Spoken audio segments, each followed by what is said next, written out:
Actually মোৰ নিজৰ ডাঙৰ দাদা হয়, নিপু দাস। তেখেতে দীৰ্ঘদিন ধৰি ৰহা টোল গেটতে কাম কৰি আছিল আৰু আজি পুৱাৰ সময়ত তেখেতে ডিউটিত থকা অৱস্থাতে নগাঁৱৰ পৰা গুৱাহাটী অভিমুখে এখন বাহন আহিছিলে, স্পেচিঅ' বুলি যিখন বাহন। এই বাহনখনে নিজৰ ট্ৰেকৰ পৰা ৰাইট চাইডে যিটো ট্ৰেক আছে, দাদা সেইখিনি সময়ত তাতে ৰখি আছিল আৰু সেইখিনি সময়তে গৈ পেলাই দাদাক মুখামুখিকে খুন্দিয়াই একদম সংকটজনক অৱস্থাত তেখেতক পেলাইছে আৰু ততাতৈয়াকে টোল গেটৰ যিসকল কৰ্মী আছিলে সেইসকলে নগাঁৱলৈকে তেখেতক লৈ গৈছে। বৰ্তমান নিদান যি হস্পিটেল আছে, হস্পিটেলত তেখেতৰ চিকিৎসাধীন অৱস্থাত তেখেত আছে। কেনেকে ধৰণৰ তেখেতে আঘাতপ্ৰাপ্ত মানে তেখেতৰ ভৰি এখন ভাঙিছে, হাত এখন ভাঙিছে আৰু কামিহাড় প্ৰায় 4ৰ পৰা 5ডাল ভাঙিছে। এতিয়াও পৰীক্ষা নিৰীক্ষাখিনি চলি আছে। আমি কিছু সময় পিছত আমি গম পাম।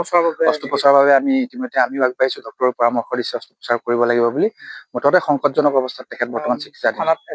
থানাত আমি ইতিমধ্যে থানাৰ যিখিনি আমাৰ কাম আছে, প্ৰথম পৰ্যায়ৰ সেইখিনি কাম মই ইয়াতে লাগি আছো আৰু এজাহাৰখন দিম আৰু পৰৱৰ্তী দেখা যাওক কি হয়। গাড়ীখনৰ গৰাকী বা চালক?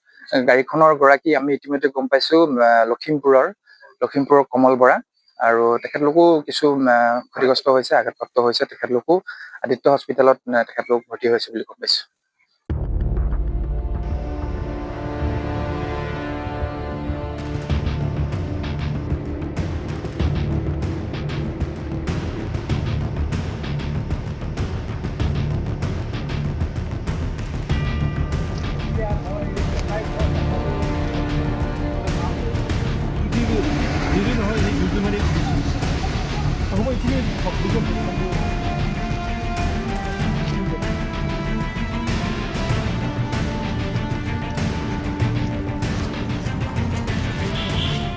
একচুৱেলি মোৰ নিজৰ ডাঙৰ দাদা হয়, নিপু দাস।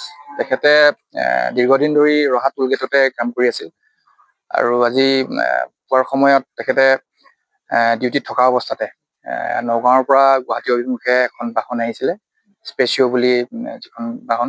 এই বাহনখনে নিজৰ ট্ৰেকৰ পৰা ৰাইট চাইডে যিটো ট্ৰেক আছে, দাদা সেইখিনি সময়ত তাতে ৰখি আছিল আৰু সেইখিনি সময়তে গৈ পেলাই দাদাক মুখামুখিকে খুন্দিয়াই একদম সংকটজনক অৱস্থাত তেখেতক পেলাইছে আৰু ততাতৈয়াকে টোল গেটৰ যিসকল কৰ্মী আছিলে সেইসকলে নগাঁৱলৈকে তেখেতক লৈ গৈছে। বৰ্তমান নিদান যি হস্পিটেল আছে, হস্পিটেলত তেখেতৰ চিকিৎসাধীন অৱস্থাত তেখেত আছে।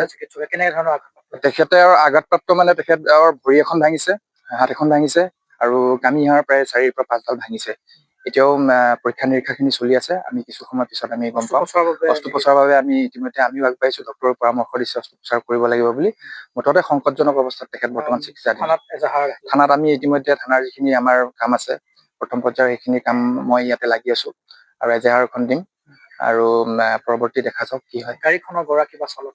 গাড়ীখনৰ গৰাকী আমি ইতিমধ্যে গম পাইছো, লখিমপুৰৰ কমল বৰা, আৰু তেখেতলোকো কিছু ক্ষতিগ্ৰস্ত হৈছে, আঘাতপ্ৰাপ্ত হৈছে। তেখেতলোকো আদিত্য হস্পিটেলত তেখেতলোক ভৰ্তি হৈছে বুলি গম পাইছো।